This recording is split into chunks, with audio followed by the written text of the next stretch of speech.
8 मार्च 2014 रात के 12:41 पर मलेशिया एयरलाइंस MH370 मलेशिया के कुआलालमपुर एयरपोर्ट से चीन की राजधानी बीजिंग के लिए उड़ान भरती है। उस समय फ्लाइट में 227 पैसेंजर्स और 12 क्रू मेंबर्स मौजूद होते हैं। इस फ्लाइट को उड़ा रहे थे 53 वर्षीय पायलट जाहिरी अहमद शाह, जो कि मलेशियन एयरलाइंस के सबसे सीनियर कैप्टन में से एक थे, और दूसरी तरफ थे 27 वर्षीय फारिक अहमद, जो कि अपने ट्रेनिंग पीरियड में थे और ये फ्लाइट उनकी आखिरी ट्रेनिंग फ्लाइट थी। इसके बाद उन्हें फुली सर्टिफाइड पायलट बना दिया जाता। टेक ऑफ के दौरान प्लेन में 49,100 लीटर फ्यूल मौजूद था, जो कि 7 से 8 घंटे की उड़ान के लिए काफी होता है, और उस वक्त मौसम भी बिल्कुल साफ था। इस फ्लाइट को 6 घंटे का सफर तय करते हुए सुबह के 6:30 बजे बीजिंग एयरपोर्ट पहुंचना था, लेकिन ये फ्लाइट कभी भी चाइना पहुंचती ही नहीं है। इस फ्लाइट के साथ आखिर उस रात हुआ क्या था, आइए जानते हैं आज की इस वीडियो में। We have breaking news. Malaysia Airlines confirms it has lost contact with a plane carrying 227 passengers. I have the real evidence. It's there. How is it possible for Found. Who planted there?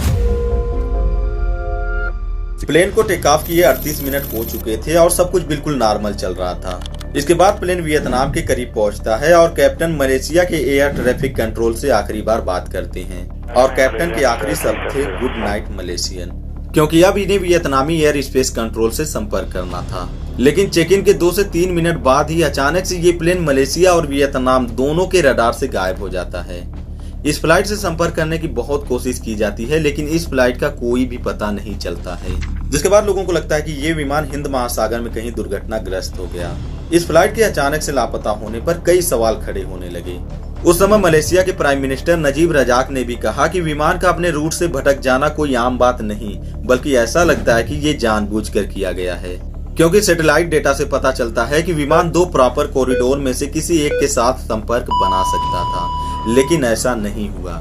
जिसके बाद 17 मार्च 2014 को Australian maritime safety authority द्वारा MH370 को खोजने के लिए एक search operation शुरू किया जाता है।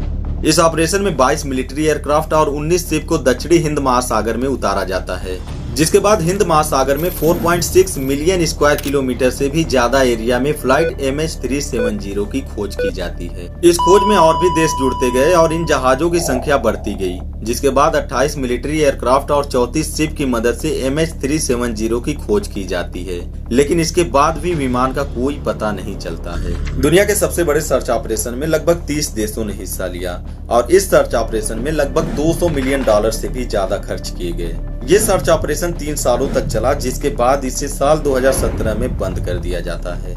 विमान तो नहीं मिला, लेकिन अलग अलग जगहों से इसके टुकड़े मिलने के दावे होते रहे। Head of investigation Martin Dolan का कहना है कि ये सब सोची समझी साजिश थी और इसके लिए पूरी प्लानिंग की गई थी। कुछ लोगों का कहना है कि फ्लाइट के पायलट कैप्टन जाहिरी ने जानबूझकर अपने साथ ऐसे पायलट को रखा जिसके पास 777 फ्लाइट यानी 2 इंजन वाला बड़ा प्लेन उड़ाने का कोई अनुभव नहीं था। एक रिपोर्ट में कहा गया कि रिसर्चर्स को एक फ्लाइट डेटा मिला है, जिससे ये पता चलता है कि प्लेन आखिरी समय तक पायलट के कंट्रोल में था। इस बात के सामने आने के बाद लोगों को और भी ज्यादा शक होने लगा कि पायलट ने जानबूझकर विमान को समुद्र में गिरा दिया होगा। लेकिन जब पायलट के बिहेवियर के बारे में पता किया जाता है कि आखिर पायलट का बिहेवियर कैसा था, या उस समय वो किसी परेशानी का सामना तो नहीं कर रहे थे, तो पता चलता है कि उनकी लाइफ में ऐसी कोई भी परेशानी नहीं थी जिससे वो इतना बड़ा कदम उठा सके। उनकी लाइफ बिल्कुल ठीक चल रही थी और उनका बिहेवियर भी ठीक था। लेकिन अभी तक ऐसे कोई प्रूफ नहीं मिले हैं जो ये साबित करते हो कि वास्तव में इस फ्लाइट के साथ हुआ क्या था।